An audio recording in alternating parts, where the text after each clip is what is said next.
So, when we're talking about side control pressure, right? And so side control is anytime when my opponent's in front of me, right? Their knees are right here, their head's right here, or vice versa, right? Doesn't matter which side I'm on. And I am somehow holding them down in this position. And again, we've talked about pressure connection being rooted in the floor. One concept I haven't really talked about enough here is probably the concept of wedging. And I was watching a YouTube video on taught by one of I think it's like James Donner or something like that, which I could totally be butchering that and confusing with the serial killer, but Danaher I think was his name. And one of the things that he was talking about, because he was one of the few people I've ever actually heard reference wedges other than my teacher, is that so what is a wedge? It's like when you put literally a wedge underneath the tire of your car to stop it from rolling downhill, right? And so when I am trying to wedge underneath a person, right, I want to actually kind of get a little bit of a lift on that side. So if I'm taking side control pressure and I've got this arm going all the way across on this side, it's creating a little bit of a wedge, and I might be pulling up. Or I'll be doing it with this hand, so I'll be pulling up on that, so I'm turning him into me, right? I'm trying to get this shoulder off the ground, because in order for him to start to roll me in that direction, he has to get this far side shoulder onto the ground, right? And then I've got my shoulder going into his jaw, and I have to make connection with that. And if anything, I want to actually push his face a little bit away from me, okay? And the reason why I'm doing that is so that he can't turn into me. So I'm preventing rolling movement away, and I'm preventing rolling movement towards me by doing that. Now, what this does is it kills his shoulders, right? And in order to move on the mats, if we look at like shrimping or bridging or anything like that, like if I'm gonna do a bridge escape, I'm gonna bridge up, and then I'm gonna shoot my hips out to get onto my side. Right? And so if I've got this pressure here, even if I bridge up, I'm not going to be able to get on my side as easily, so I won't be able to get this knee in to be able to re-guard, right? So to reinforce that, this hand is going to be blocking the hips over on this side, right? It could come over into more of a cradle position, so I'm underhooking that far side of his body. But either way, I'm really trying to get a lot of like restriction on his movement by controlling his shoulders, making sure that he can't turn in or turn away. Okay? Now, when we talk about top pressure is really there to reinforce, and this is Donaher speaking right now, is that it's reinforcing those wedges, right? So if somebody's got wedges underneath me, but I can lift my shoulders up, then I can start to move them. I can actually undermine those wedges. So the top pressure is actually just kind of to make sure that I can't come up against those wedges, right? So the other thing is that we can only have so much pressure on one side of his body, or because we're dividing it in really two places, right? We're dividing our pressure or our body weight. So I'm 180 pounds, right? So I can only have so much weight on my legs, and I can only have so much weight on my partner. So if I am up here like this, and I'm trying to drive into him, I'm diverting pressure from my roots and moving it into a forward motion onto my partner. So it's really important that when I am trying to settle my weight down onto my partner, that it really is a downward motion and not a forward motion. And this is what happened a lot when I was working with my friend that visited, who's in our community a lot, right? Is that when he started to settle down, his butt would come up and he would start to move his chest forward. And so really, like, when I'm trying to turn my shoulder in, it's almost actually like I'm turning this way, right? And a lot of times coaches will actually tell you when you're in the side control position, I'm going to be looking down towards their hips. I'm not going to be looking straight ahead, and I'm definitely not going to be turning this way because, again, my head my body's gonna follow my head. So if I'm looking this way, it's gonna be harder for me to drive down that shoulder pressure. I know where his head is. I don't need to be whispering dirty little secrets into his ear. So when I'm here, a lot of times I'm gonna be here. I'm gonna be looking down this way because it helps drive this shoulder forward, right? And then I don't have to drive my body forward to get that shoulder connection, right? So this grip that's going underneath his head and going under that far side armpit, it's really just kind of going into the lat there. And I'm just doing a little bit of a row here, right? And then I'm turning my shoulder a little bit this way to kind of drive into his chin, right? I don't need to make him feel, oh my God, right? I just need to block him from turning his head, right? So it's really just making a connection might be good enough. If you can put a little bit more weight into that, that's probably better. But the key thing here is I want you to be really, really thinking about making sure that as you put in that shoulder pressure, you're not leaning forward into it and putting your ass up in the air, okay? Because when I do that, I'm unrooting and I'm giving him the energy that he needs in order to roll me over his body. Now, I do have this arm that I'm floating and I can use that as a post to prevent it, but, you know, and this is something I was recently talking to Jen about, is that sometimes when I'm trying to get my knee in to pull guard, I might start going this way away from him, right? If he posts, he's going to be up unrooted on the ground. There's going to be all this space between me and his body. I can easily come in and start to get this knee back in. So really, you know, one of the reasons why my hips are so low and my knees are connected to his hip and up by his head is so that he can't get that knee right in here as a seatbelt here, so that he can't start squaring back up and pulling the guard, right? And I've covered this several times on this channel. So, you know, you're looking at that side control escape playlist. You'll see that in there where we are shrimping our hips out and we're trying to get our knee under it. So I think it was actually the last or the one before the last one that Jet and I did.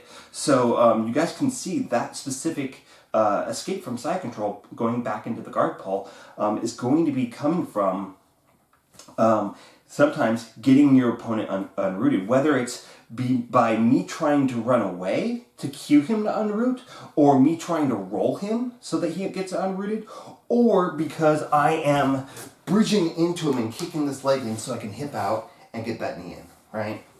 So I know this is totally the wrong environment. If I wasn't like doing some touch-up paint and crack downstairs, I'd be totally doing this downstairs. But, so I hope that makes sense. So when we're talking about pressure, right?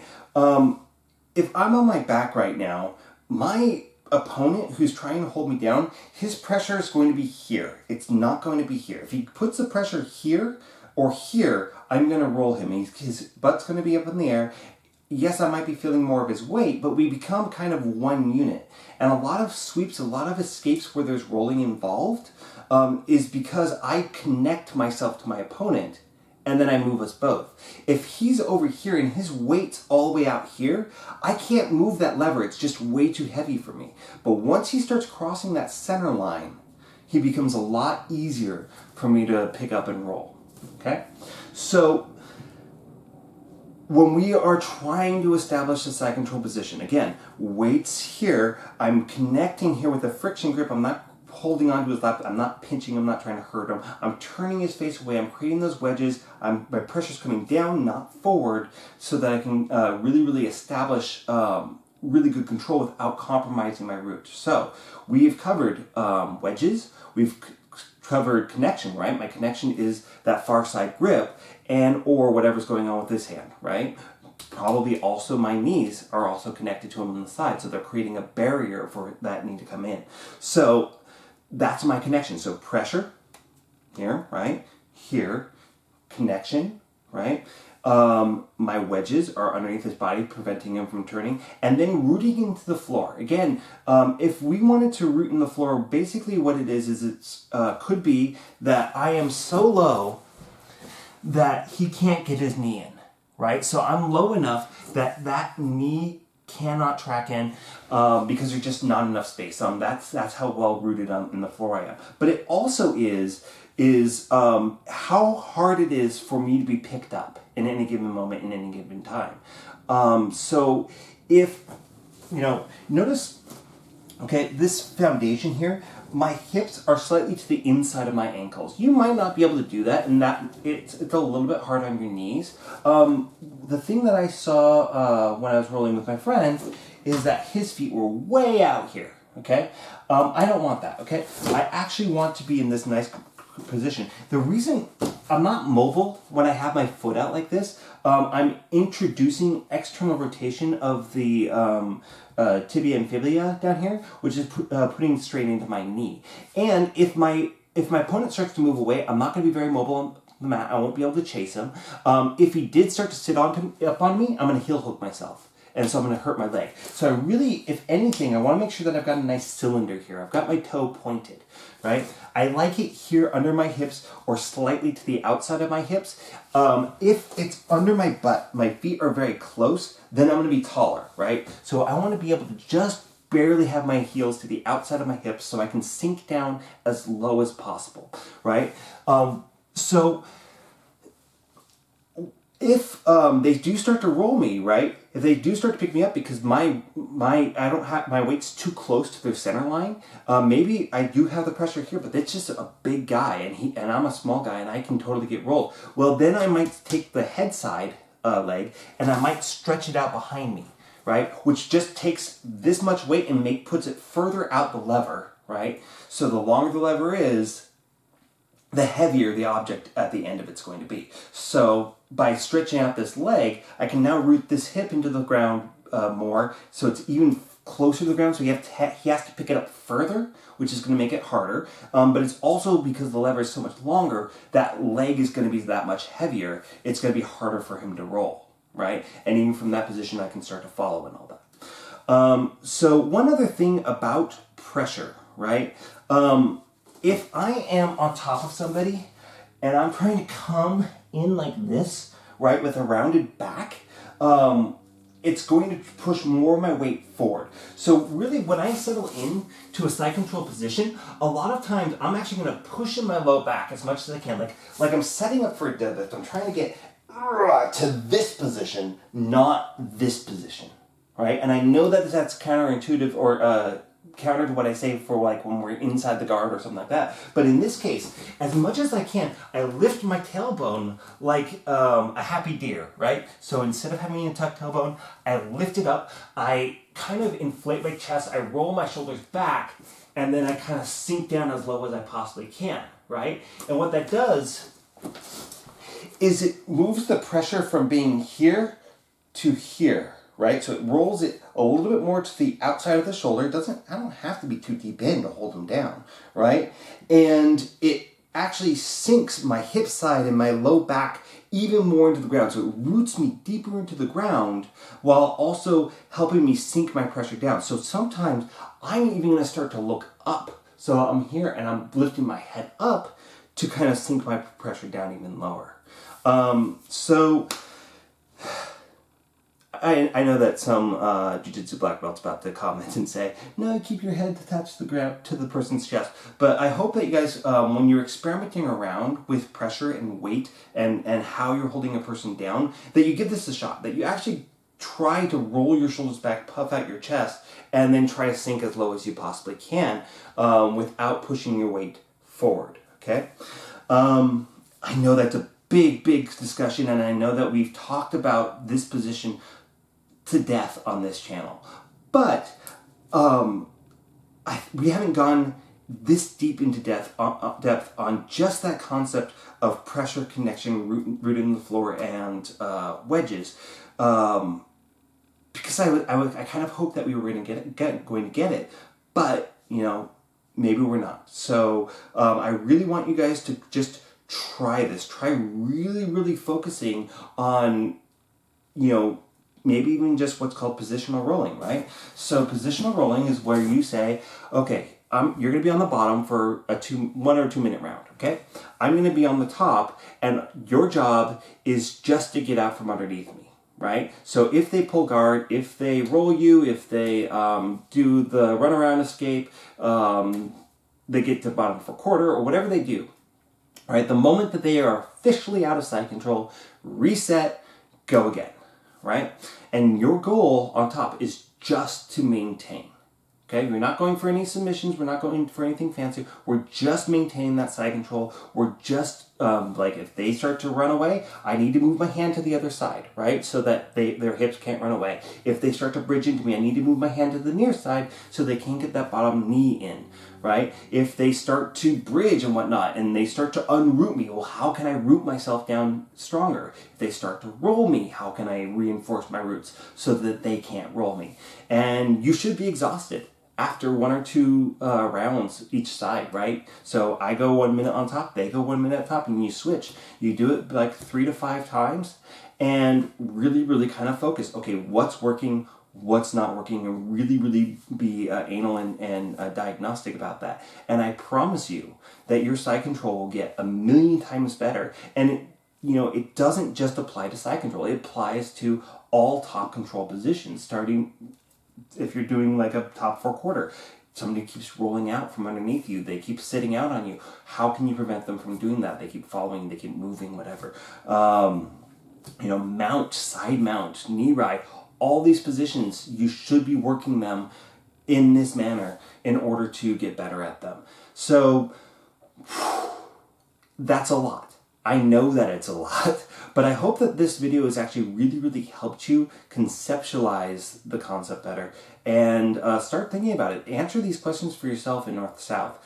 Answer them better for yourself when you're in switch base or scarf hold or mount or knee ride or side mount or what reverse switch base. Work in these positions so that you have a really, really clear understanding. And if you run into problems, message me. It's fine, okay? I respond to messages, usually in a video, so that everybody can benefit for you having asked the question. I want the other match that I did this weekend. I ended up doing folk style, and I actually did really well. I have not actually done folk style. I've never trained in it or anything like that, and so it was really interesting not being able to play from my back.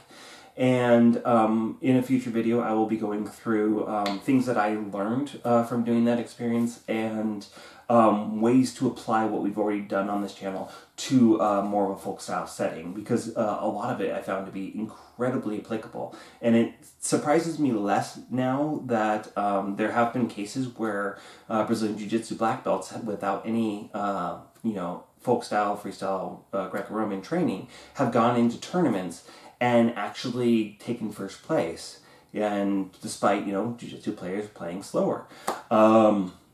So they were successful at doing that. There's a reason that they were successful at doing that, and I think that there's a lot of crossover there, so I can start to cover that topic a little bit more here in the near future. So I hope you guys enjoyed this. If you have questions, I know I said a lot, put it down in the comments, and I'll get to that as soon as I possibly can. Keep in mind that we are moving, so we're getting off the flight path. We have a new basement.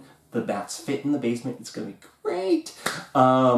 And so, if I don't get to your questions right away, that's the reason. But I promise you that I'm going to do, even as we're moving, I don't see a reason why I can't take an hour aside to answer your questions. So guys, support each other out. I know I put out a call or two for people to come out and teach on their styles, whether it's Greco-Roman, folk style, freestyle, pro wrestling, catch wrestling, sambo, kushti, whatever you guys practice, jeet kune do if you want to.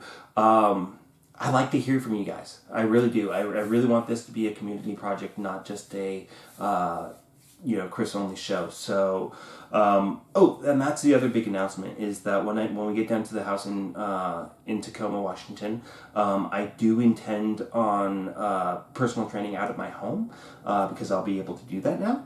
And on top of that, I will be offering Brazilian Jiu-Jitsu, submission wrestling classes, one-on-one groups or whatever. I've only got 12 by 12 mats, so there's only so much I can do. But if people are in the area and they want to do that, let me know. I'm thinking potentially even for this channel that I might start a Patreon account so that you guys can help support me and all that, and as far as like making more content, improving the quality of the content, getting other cameras, maybe have a cameraman, audio equipment so the audio is better, just all these things, and maybe I'll start putting in some effort into editing or whatever. But yeah, and we can edit out all those because I know it drives some people crazy. So hey guys for watching. Exciting future coming on. If we get to a certain point with the home training studio, I get to move to a storefront, right? And then hopefully open up a wrestling school in Tacoma, Washington. And that would be awesome. It would be a dream come true. So, and other things. I'm really, really wanting to, in this post-COVID time, if we get to a post-COVID time, assuming everybody gets vaccinated and all that, I'm really wanting to do events. And so I'm probably going to be reaching out to Jason Rowe with Triangles Everywhere, as well as other leaders in our community to, go to Chicago, go to New York, go to San Francisco, host seminars in those areas, and also maybe do some tournaments, maybe do some meet and greets, things that we can do to help grow the community and have better outreach and find more people that are willing to teach. So it's not just a one-man show. So thank you guys for everything. I know I said that multiple times. Again, I'm exhausted. I'll see you guys later. Have a good one.